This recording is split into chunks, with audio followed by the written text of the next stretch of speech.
स्वागत है दोस्तों आप लोगों का आपके अपने YouTube चैनल हिंदी मंथन पर। मैं रणजय सिंह आप लोगों का तहे दिल से स्वागत, अभिनंदन और वंदन करता हूं। जैसा कि इसके पहले वाली क्लास के अंतर्गत हम लोगों ने वर्णमाला के विषय में विस्तार से पढ़ा। आज जो शुरुआत हम लोग करने वाले हैं वो शुरुआत करेंगे शब्द की। हम लोग समझेंगे वास्तव में कि शब्द होता क्या है, इसका वर्गीकरण कितने हिस्सों में किया गया है या इनके वर्गीकरण के कौन कौन से आधार हैं। उन सारी चीज़ों के विषय में हम लोग विस्तार से समझेंगे।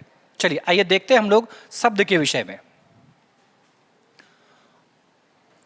यदि आपसे शब्द के विषय में बात किया जाए, इसके परिभाषा को लेकर के कि हम शब्द किसे कहते हैं, तो ध्यान से समझेंगे इसकी परिभाषा।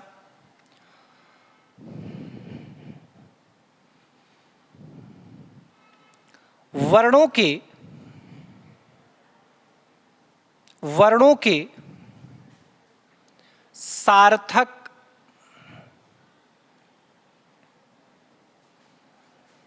योग को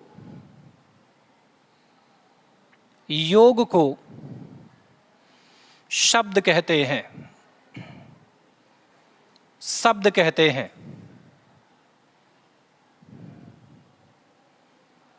शब्द कहते हैं।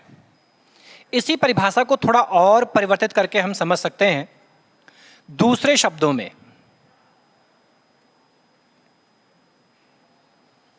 दूसरे शब्दों में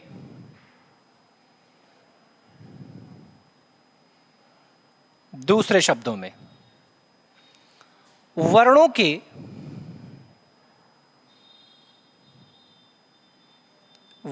के सार्थक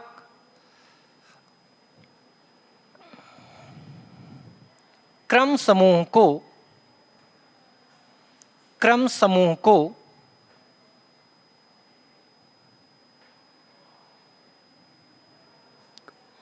शब्द कहते हैं। शब्द कहते हैं। एकदम इसी से मिलती जुलती एक परिभाषा और देखने के लिए आपको मिलेगी, ध्यान रखेंगे।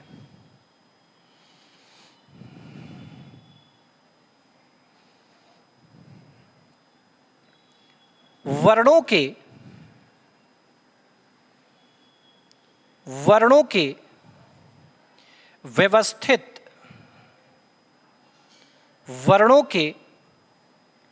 व्यवस्थित समूह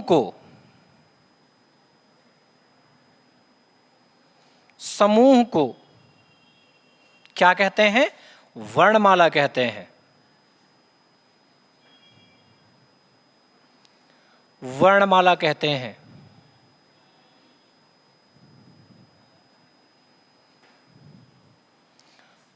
ऐसी एक परिभाषा, एकदम मिलती जुलती परिभाषा है।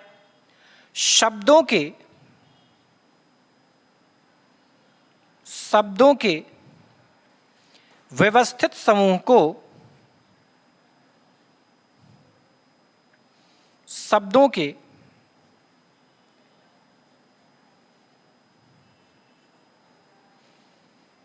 व्यवस्थित एवं सार्थक समूह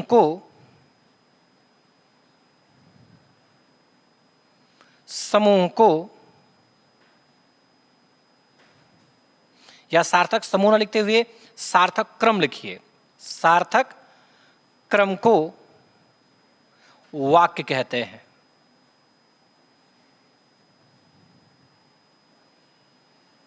वाक्य कहते हैं। ठीक है, ध्यान रखना है। अगर आपसे वर्णों का सार्थक योग पूछ रहा है तो इसको हम क्या कहेंगे? तो इसको हम शब्द कहेंगे। वर्णों के सार्थक योग को हम क्या कहते हैं? तो वर्णों के सार्थक योग को तो हम शब्द कहते हैं। या फिर आप यूं भी कह सकते हैं कि जो वर्णों का सार्थक एक क्रम समूह निर्मित होता है उसको हम क्या कहते हैं? तो उसको भी हम शब्द ही कहते हैं। लेकिन ध्यान रहे, अगर वर्णों का सार्थक ना हो, सार्थक क्रम नहीं, यहां पर देखो क्या दिया गया है, व्यवस्थित समूह अगर दिया गया है तो उसे हम क्या कहेंगे, वर्णमाला कहेंगे।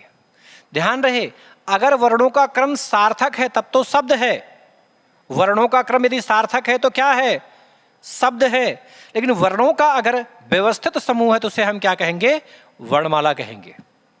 लेकिन वहीं पर अगर शब्दों का व्यवस्थित और सार्थक क्रम बने तो उसे हम क्या कहेंगे, उसे हम कहते हैं वाक्य।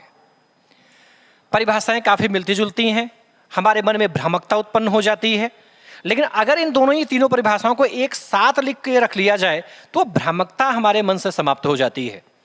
क्योंकि वर्णों का जो सार्थक समूह है, वर्णों का जो सार्थक समूह वो तो शब्द होगा, लेकिन जो व्यवस्थित समूह होगा वो वर्णमाला होगा।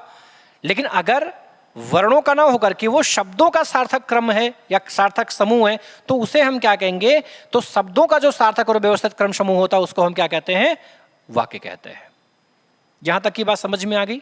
चलिए आगे समझते हैं शब्दों के भेद या प्रकार। क्या समझते भैया, शब्दों के भेद या प्रकार।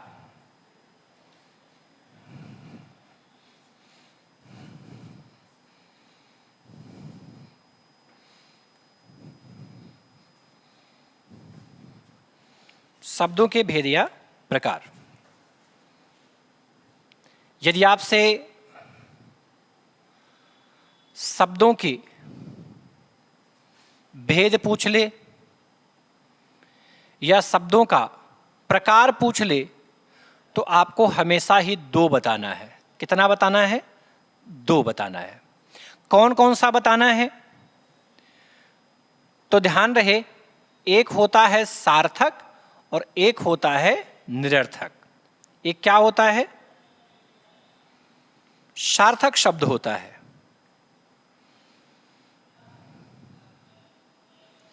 एक क्या होता है, तो एक निरर्थक होता है।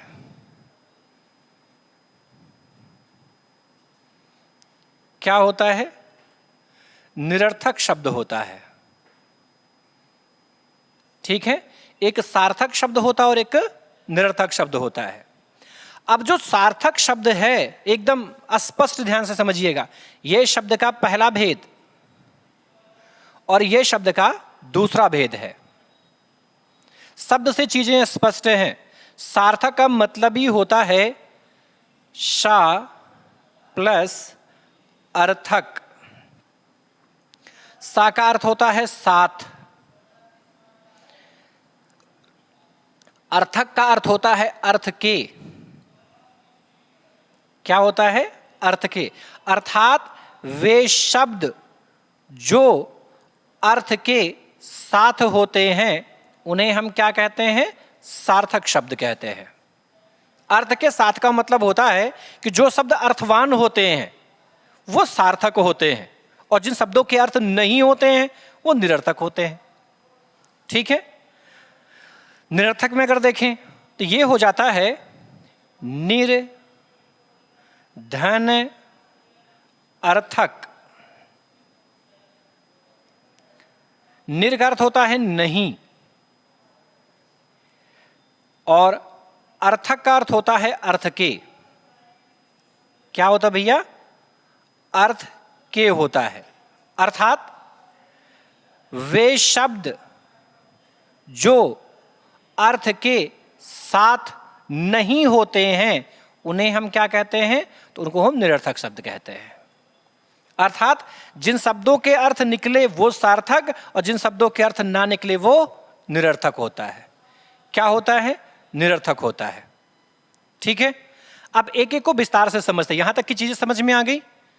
चलिए आइए समझते हैं, आगे की चीजों को समझते हैं।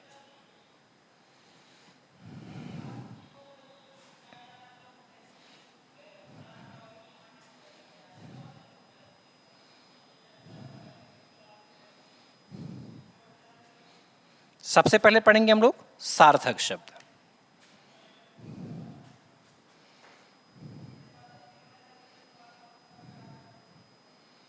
सार्थक शब्द, ध्यान से समझेंगे। जो शब्द, परिभाषा लिखेंगे हम, परिभाषा, जो शब्द अर्थवान होते हैं, अर्थवान होते हैं,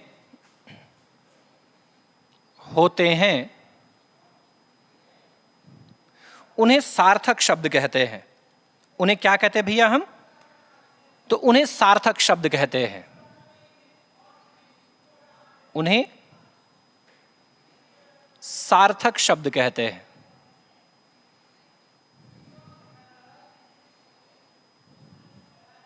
सार्थक शब्द कहते हैं।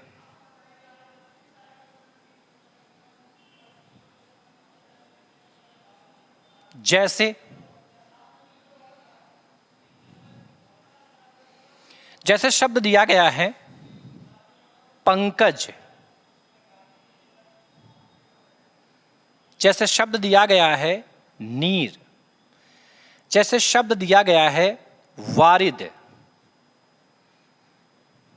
वारिद, जैसे शब्द दिया गया है सरोज, जैसे शब्द दिया गया है मनोज। तो इन सभी शब्दों के अर्थ हैं, इन सभी शब्दों के अर्थ हैं, इनके अर्थ निकलते हैं और इनके अर्थों के निकलने के कारण ही हम इनको क्या कह सकते हैं? सार्थक शब्द। जैसे पंकज का अर्थ क्या होता है? तो पंकज का अर्थ होता है कमल। जैसे नीरज का अर्थ होता है जल, जैसे नीरज का अर्थ होता है बादल, जैसे सरोज का अर्थ होता है कमल, जैसे मनोज का अर्थ होता है कामदेव। क्या अर्थ होता है? कामदेव।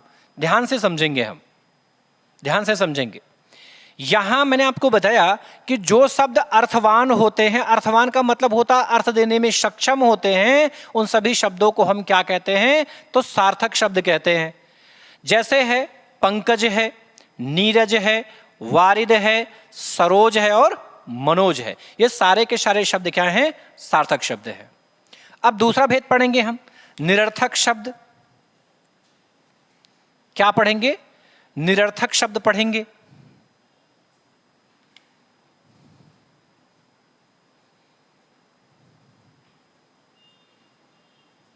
क्या पढ़ेंगे भैया? निरर्थक शब्द। जो शब्द अर्थवान नहीं होते हैं, जो शब्द अर्थवान, ध्यान समझना, नहीं होते हैं, नहीं होते हैं, उन्हें हम क्या कहते हैं? तो उन्हें हम निरर्थक शब्द कहते हैं। निरर्थक शब्द कहते हैं। क्या कहते हैं? निरर्थक शब्द कहते हैं। जैसे निरर्थक शब्दों की अगर हम बात करें तो बहुत सारे निरर्थक शब्द बनाए जा सकते हैं। ठीक है, जैसे कुछ चर्चित की बात कर लेते हैं। जैसे है वाय, ठीक है, जैसे है वाय, वाना, वड़ोस। क्या है? वड़ोस, वर्मात्मा। क्या है? वर्मात्मा। ये सारे शब्द क्या हैं? निरर्थक हैं। इन शब्दों का कोई भी अर्थ नहीं है। मैंने क्या कहा कि जो शब्द अर्थवान नहीं होते वो क्या होते हैं? तो वो निरर्थक शब्द होते हैं। जैसे बात करें यहां पर वाय, वाना, वड़ोस या वर्मात्मा, तो इनमें किसी भी शब्द का अर्थ नहीं है और अर्थ के ना निकलने के कारण ही इनको हम क्या कह रहे हैं? निरर्थक शब्द कह रहे हैं। यहां तक की बात समझ में आ गई। अब हम लोग समझेंगे कि सार्थक शब्दों से निरर्थक शब्द हम लोग बनाते कैसे हैं, उनका क्या विशेष नियम है। आइए समझते हैं।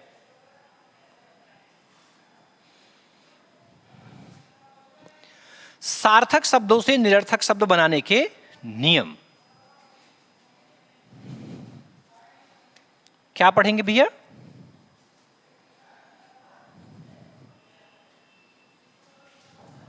सार्थक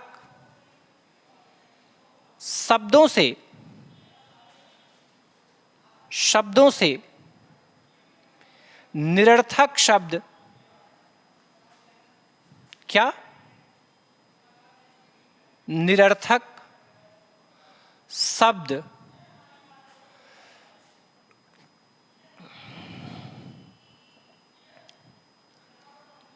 बनाने के नियम, बनाने के नियम क्या हैं? ध्यान से समझेंगे। यदि सार्थक शब्दों का निरर्थक रूप बनाना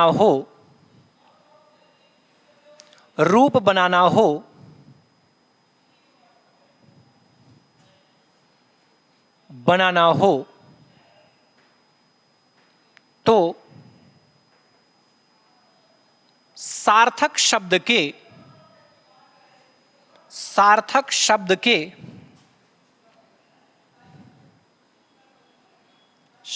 के प्रथम वर्ण के स्थान पर सार्थक शब्दों के प्रथम वर्ण के स्थान पर वा वर्ण का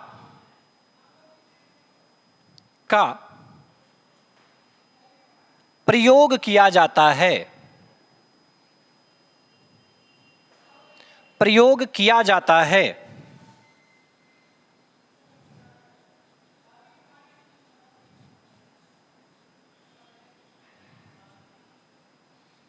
जैसे शब्द दिया गया है पानी, पानी का निरर्थक बनाना है, यह सार्थक शब्द है, तो सार्थक शब्द का जो प्रथम वर्ण है वो क्या है? पा। इसी पा के स्थान पे आपको क्या करना है? वा, और शेष वर्ण जैसे हैं वैसे लिख देना है। ये क्या बन गया? ये निरर्थक रूप बन गया। ऐसे ही बहुत सारे शब्द हैं जिनका निरर्थक रूप आसानी से बनाया जा सकता है। जैसे दिया गया है दाना, दा के स्थान पर वा कर लीजिए, अपने आप बन गया वाना। जैसे शब्द है परमात्मा, बस पहले वर्ण पर वा कर दीजिए, अपने आप बन गया वरमात्मा।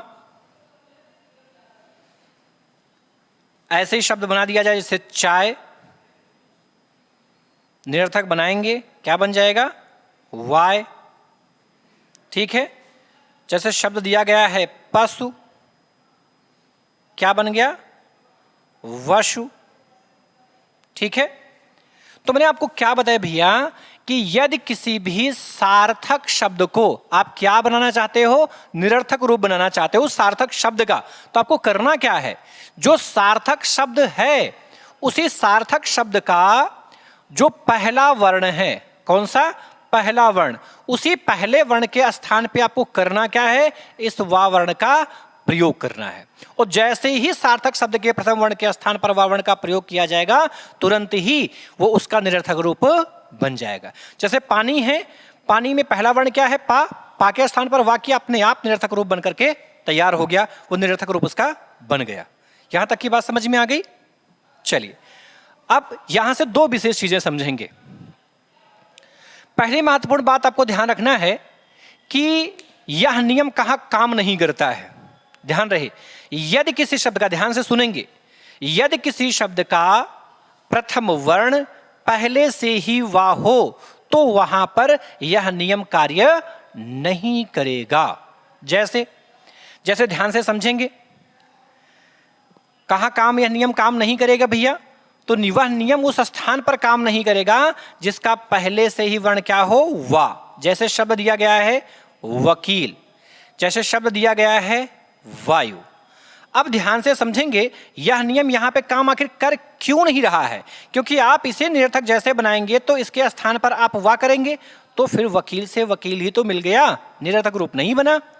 वायु है, यहां प्रथम वर्ण पर आपने वा कर दिया और फिर आपको वायु से वायु ही प्राप्त हो गया।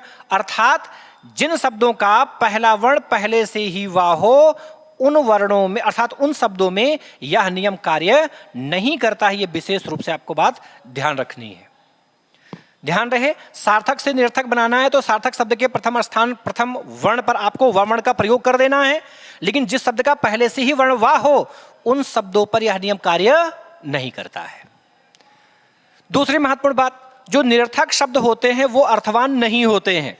जो निरर्थक शब्द होते हैं वो अर्थवान नहीं होते हैं, लेकिन एक स्थिति ऐसी भी आती है जब निरर्थक शब्द अर्थ देने में सक्षम हो जाता है, अर्थ देने लगता है। कहां? जब हम सार्थक के साथ निरर्थक शब्दों का प्रयोग करते हैं तो जो निरर्थक शब्द होते हैं वो निरर्थक शब्द अर्थ देने लगते हैं। जैसे हो गया चाय वाय। अब चाय वाय का मतलब ये नहीं है कि केवल चाय, ना, चाय का मतलब होता है चाय के साथ नमकीन और पकौड़ी, वो सारी चीजें। खाना वाना ले आओ भाई, खाना वाना ले आओ। खाना वाना का मतलब केवल चावल या केवल दाल या केवल रोटी या केवल सब्जी नहीं, ये सारे आइटम, चावल है, दाल है, रोटी है, सब्जी है, सारे आइटम उसमें आ जाते हैं। बात समझ में आई? तो जब सार्थक शब्दों के साथ में निरर्थक शब्दों का प्रयोग किया जाता है तब वो निरर्थक शब्द भी कुछ समय के लिए अर्थवान प्रतीत होने लगते हैं। अर्थवान होते नहीं हैं, अर्थवान प्रतीत होने लगते हैं। ऐसा महसूस होता है कि वो अर्थ दे रहे हैं, उनका अपना कुछ अर्थ है, लेकिन कब? जब वो सार्थक शब्दों के साथ में यूज आए तब। दूसरी महत्वपूर्ण बात यहां से ध्यान रखना है, एक और इंपॉर्टेंट बात आपको ध्यान रखनी है।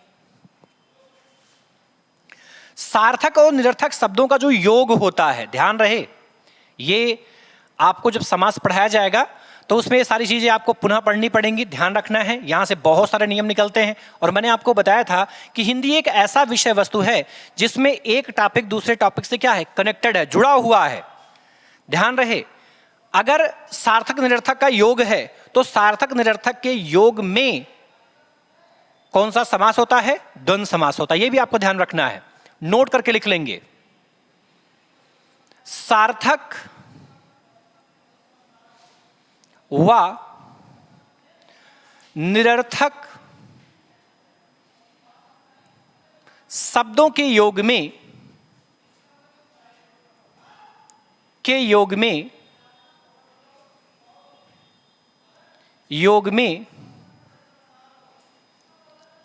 द्वंद्व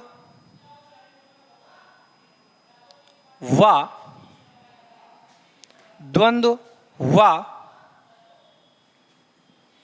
अव्ययी भाव समास होता है। अव्ययी भाव समास होता है,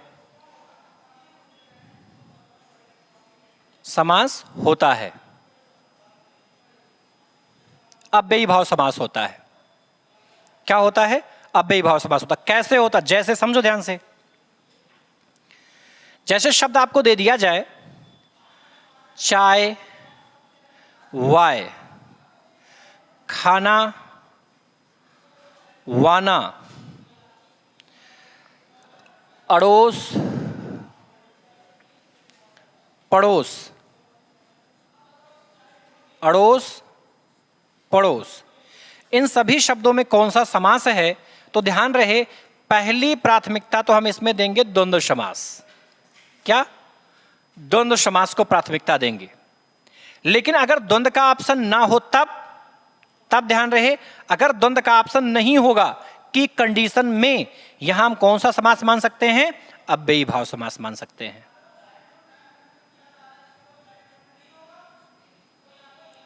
अव्ययी भाव समास क्या होगा? अव्ययी भाव समास।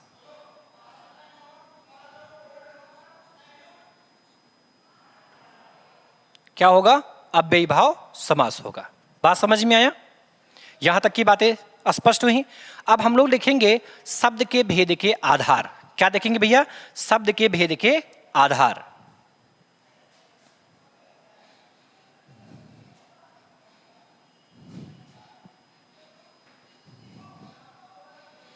शब्द के भेद के आधार।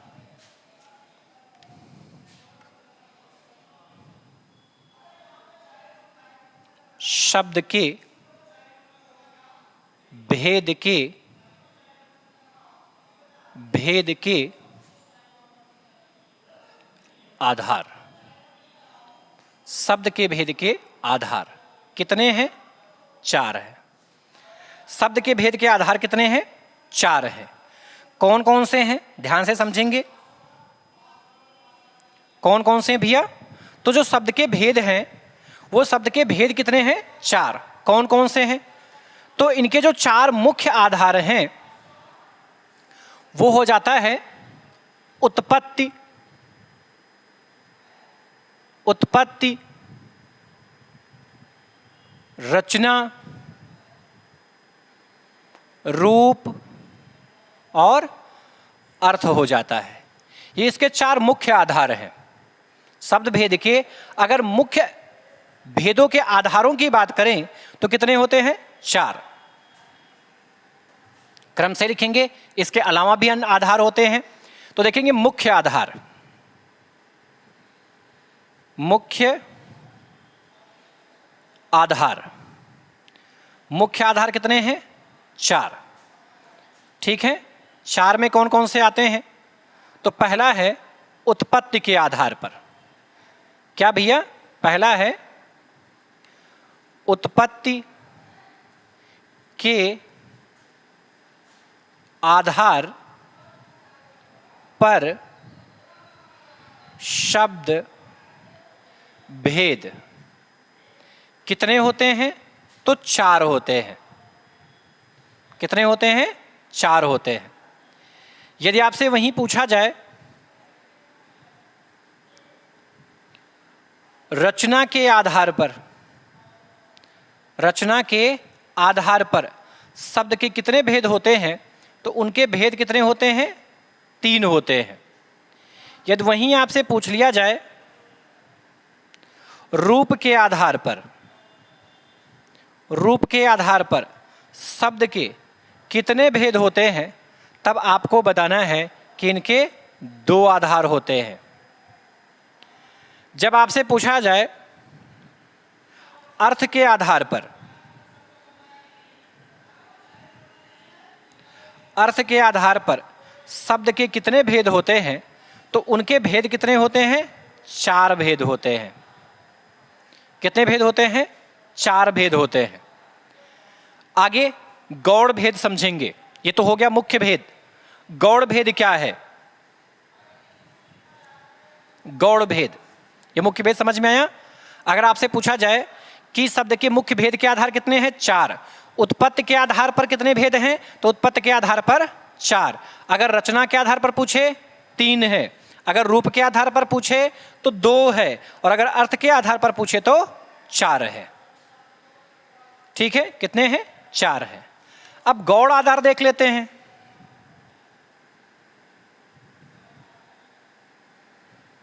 गौड़ आधार,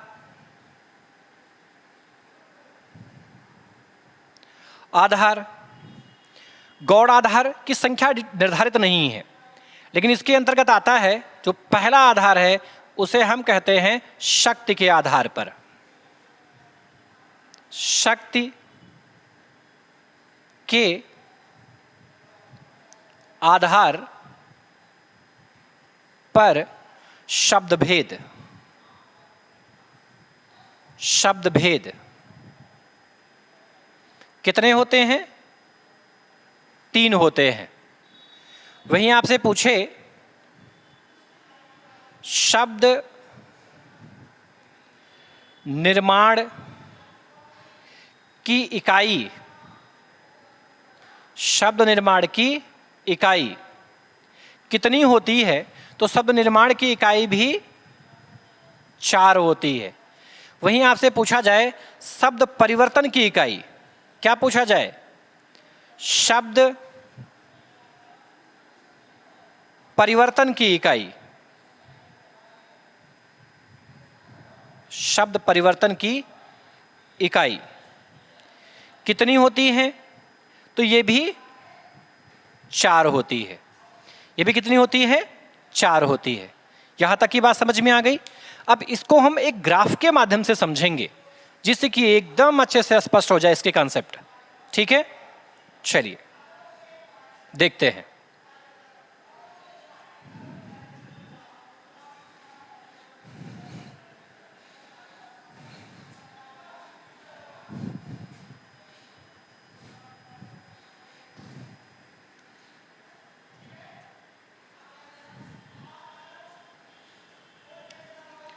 अब इसमें हम लोग ध्यान से देखेंगे और बहुत विस्तार से चीजों को समझने की कोशिश करेंगे।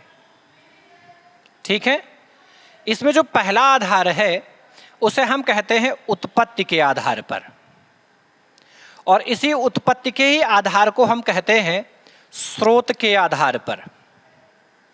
इसी स्रोत के आधार को हम कहते हैं इतिहास के आधार पर, और इसी इतिहास के ही आधार को हम कहते हैं उद्गम के आधार पर। किसके? उद्गम के आधार पर, के आधार पर, आधार पर। अब देखो यहां पर भी इनके दो मामले हो जाते हैं।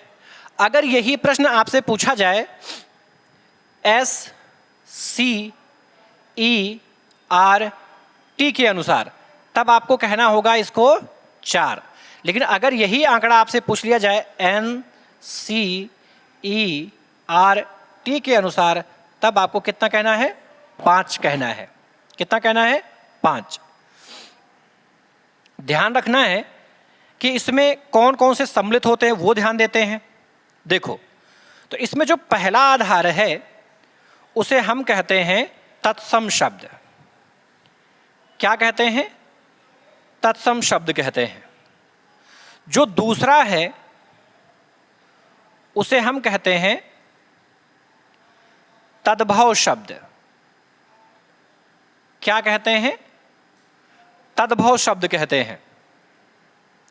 जो तीसरा आधार है उसे हम देशज कहते हैं, देशज शब्द। देशज शब्द। और जो चौथा है उसे हम कहते हैं विदेशज शब्द। क्या कहते हैं? विदेशज शब्द कहते हैं। तो ये आपके SCERT के अनुसार 4 के चारों आधार हो गए। इसी में जो पांचवा आधार होता है उसे हम क्या कहते हैं? उसे हम कहते हैं संकर शब्द। क्या कहते हैं? संकर शब्द। ठीक है, इसी में एक अन्य आधार आता है। अन्य, अन्य में आता है अर्ध तत्सम। क्या आता भैया? अर्ध तत्सम शब्द कहते हैं। अर्ध तत्सम शब्द कहते हैं। ध्यान रखना है कि कब क्या पूछ रहा है उसके अनुसार ही आपको जवाब देना है। ठीक है, अगर इसके अगले आधार पर हम चर्चा करें तो उत्पत्ति के बाद में नंबर आता है रचना का। इसी को हम रचना कहते हैं, इसी को हम संरचना कहते हैं,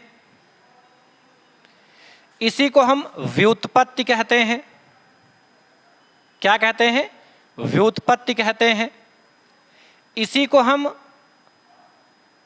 बनावट के आधार पर,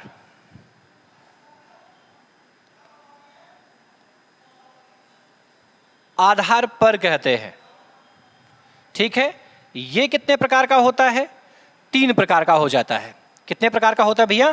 3 प्रकार का हो जाता है।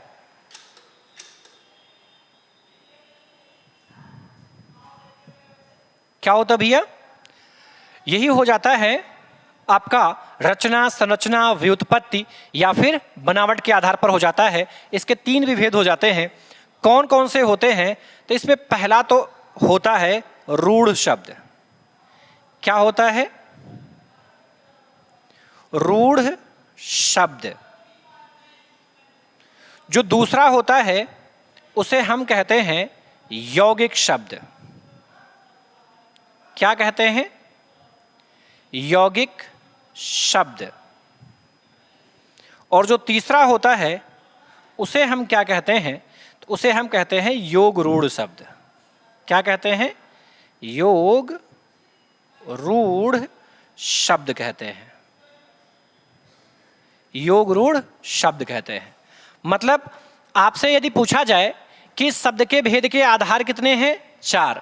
पहला उत्पत्ति के आधार पर, दूसरा रचना के आधार पर, तीसरा रूप के आधार पर, चौथा अर्थ के आधार पर। फिर आपसे पूछा जाए कि उत्पत्ति के आधार पर शब्द के कितने भेद हैं? एससीईआरटी में 4, स्रोत के आधार पर 4, इतिहास के आधार पर 4, उद्गम के आधार पर 4। लेकिन वहीं एनसीईआरटी पर यही आंकड़े यदि पूछे जाएं तो आपको उत्पत्ति के आधार पर कितना बताना है? 5, स्रोत के आधार पर कितना बताना है? 5, इतिहास के आधार पर कितना बताना है? 5, उद्गम के आधार पर कितना बताना है? 5। वो 4 में कौन कौन से आते हैं? तो 4 में आता है तत्सम, तद्भव, देशज, विदेशज आता है। और जो 5वां आधार है वो हो जाता है संकर शब्द। इसी में एक अन्य भी आता है जिसे हम कहते हैं अर्ध तत्सम शब्द कहते हैं। इसी में जो इसका दूसरा आधार है, अर्थात आपसे पूछा जाए रचना के आधार पर शब्द भेद कितने? 3, संरचना के आधार पर शब्द भेद कितने? 3, व्युत्पत्ति के आधार पर शब्द भेद कितने? 3, बनावट के आधार पर शब्द भेद कितने? 3। 3 में कौन कौन से हैं? यहाँ एससीईआरटी एनसीईआरटी दोनों में एक समान होता है, इसमें अलग अलग नहीं है। वो पहला होता है रूढ़ शब्द, दूसरा होता है यौगिक शब्द और तीसरा होता है योग रूढ़ शब्द। क्या होता है?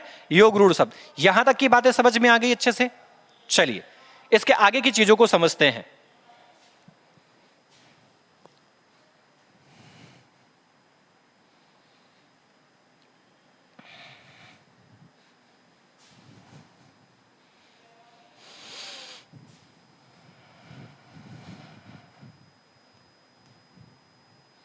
चलिए देखते हैं।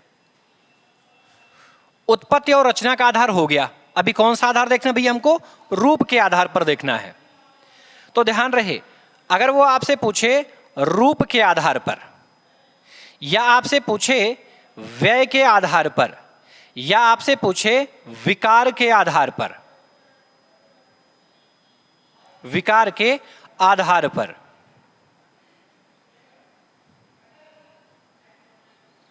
तो जो शब्द के भेद होते हैं वो होते हैं 2।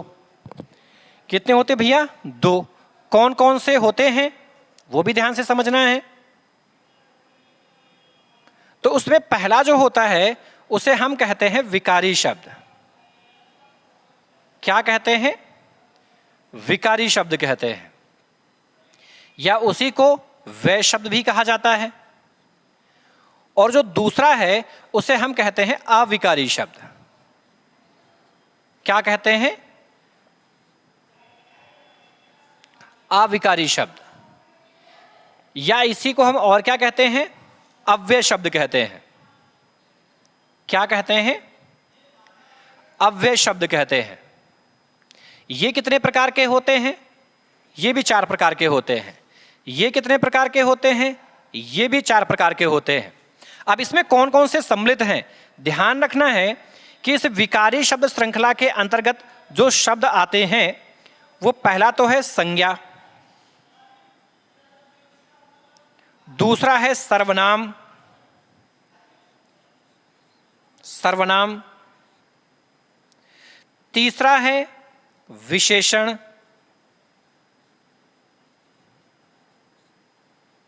और जो चौथा है उसे हम कहते हैं क्रिया। क्या कहते हैं? क्रिया कहते हैं। ठीक है। अब संज्ञा जो होती है वो हिंदी में 5 प्रकार की होती है। सर्वनाम जो होते हैं उनके 6 भेद बताए गए हैं। संख्या पूछे तो 11 और भेद पूछे तो 6। विशेषण 4 होते हैं। ध्यान रहे, एनसीईआरटी में एससीईआरटी में 4 और एनसीईआरटी में 5 माने गए हैं। क्रिया ये 2 प्रकार की होती है, ये ध्यान रखना हमको। आगे अविकारी शब्दों की यदि बात करें तो अविकारी शब्दों में सबसे पहले जो आता है उसे हम कहते हैं भैया क्रिया विशेषण। क्या कहते हैं? क्रिया विशेषण। दूसरा जो होता है उसे हम कहते हैं संबंध बोधक। क्या कहते हैं? संबंध बोधक। अगला है समुच्चय बोधक। क्या है? समुच्चय बोधक। अगला क्या है? विस्मयादि बोधक।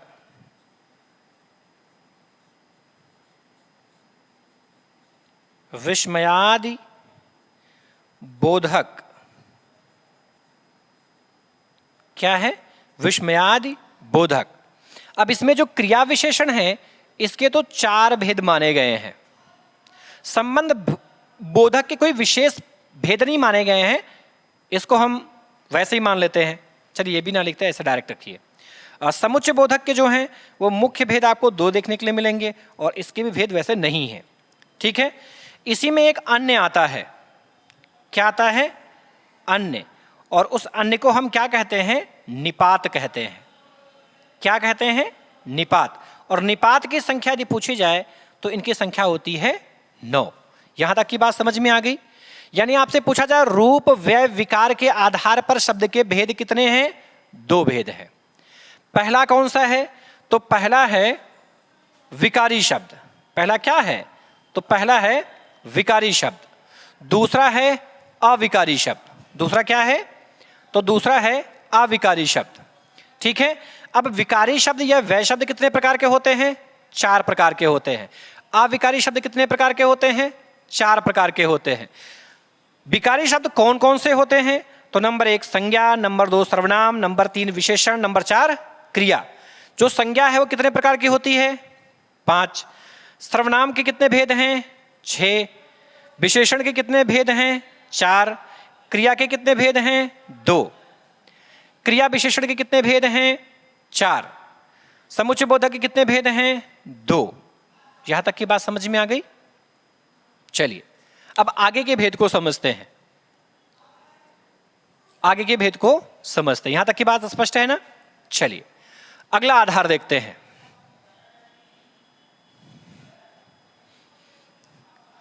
अगला जो आधार दिया गया है उसे हम कहते हैं उत्पत्ति हो गया, रचना हो गया, रूप हो गया, अर्थ। अब अर्थ के आधार पर देखेंगे। अर्थ के आधार पर शब्द भेद कितने होते हैं? 4। कौन कौन से होते हैं?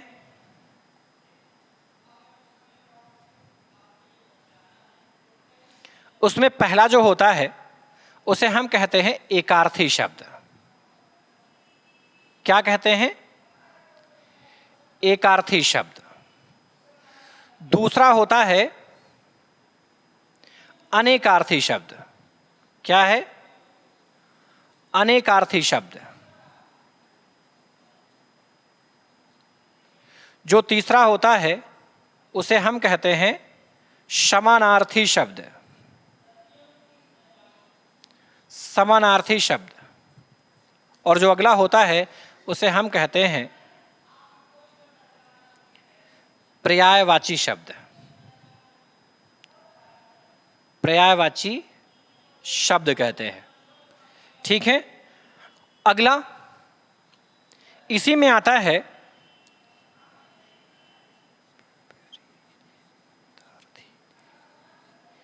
विपरीतार्थी शब्द। और इसी को हम और क्या कहते हैं? इसी को कहते हैं विलोम शब्द। क्या कहते हैं भैया? विलोम शब्द कहते हैं। अब इसके भी अन्य भेद हैं। इसके भी क्या हैं? अन्य भेद हैं।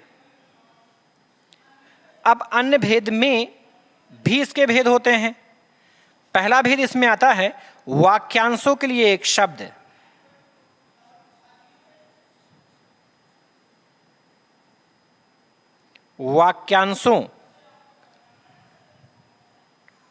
वाक्यांशों के लिए एक शब्द।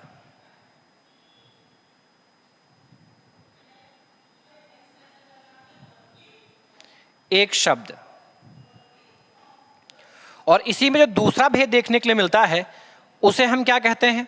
तो जो दूसरा भेद है उसे ही हम क्या कहते हैं भैया? तो उसे ही कहते हैं समोच्चरित भिन्नार्थक शब्द। समोच्चरित भिन्नार्थक शब्द।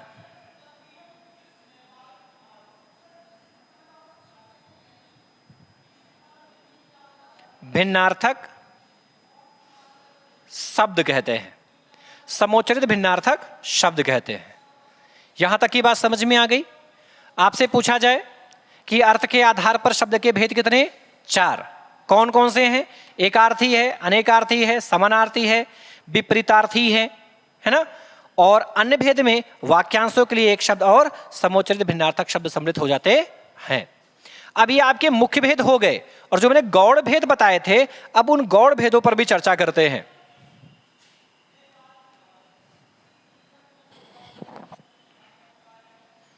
ये मुख्य भेद हो गए।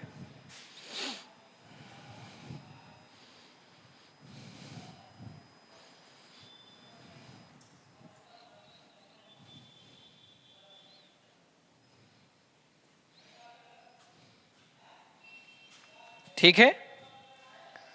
शब्द भेद, शब्द के भेद के अन्य आधार, शब्द के भेद के अन्य आधार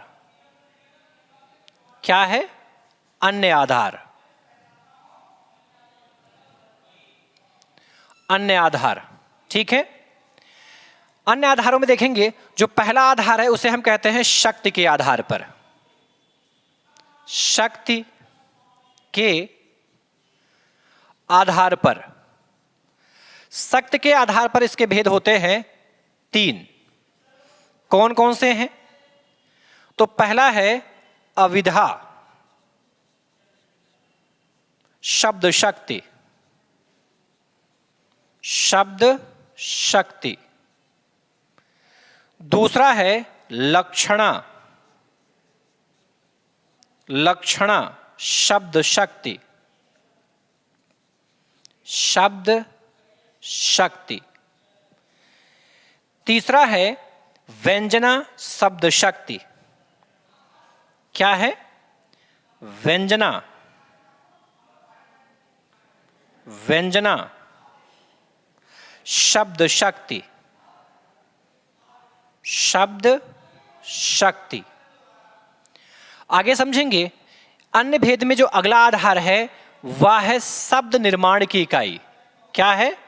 शब्द निर्माण की इकाई। शब्द निर्माण की इकाई। तो जो शब्द निर्माण की इकाई है वो कितनी है? 4 है। कौन कौन से हैं? तो उसमें पहला नाम आता है संधि का। दूसरा है समास। अगला है उपसर्ग। और अगला है प्रत्यय।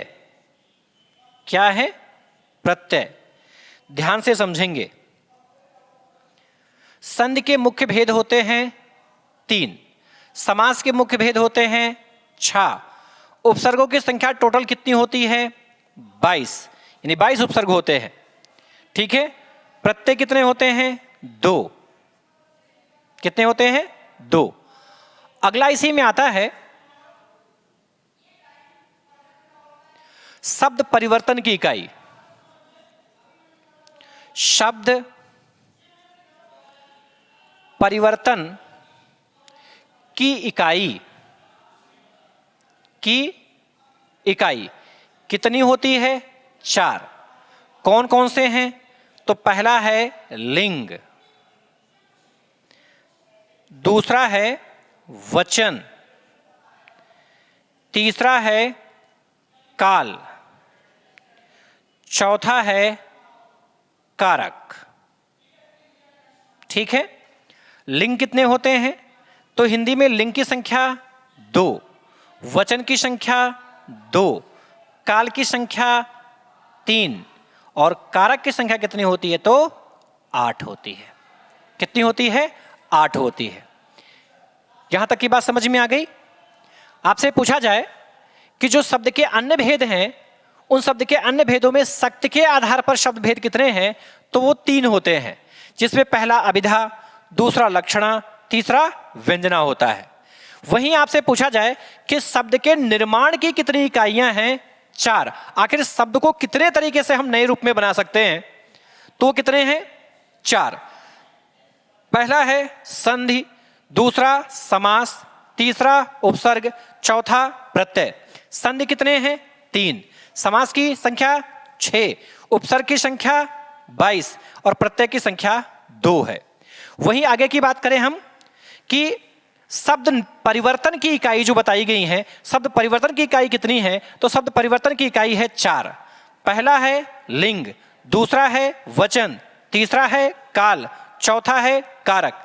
लिंग की संख्या हिंदी में 2, वचन की संख्या हिंदी में 2, काल की संख्या हिंदी में 3 और कारक की संख्या हिंदी में कितनी होती है, 8 होती है। यहां तक की बात आपकी समझ में आ गई। अब हम लोग इसके आगे नए क्लास के अंतर्गत हम लोग पढ़ेंगे तत्सम शब्द। क्या पढ़ेंगे, तत्सम शब्द। जो नई वीडियो यानी जो नया क्लास हम लोग अटेंड करेंगे, जो आने वाली अगली वीडियो होगी, उस वीडियो में हम तत्सम शब्दों को खूब विस्तार से पढ़ेंगे। आज की क्लास को यहीं पर हम लोग बंद करते हैं, समाप्त करते हैं, क्लोज करते हैं।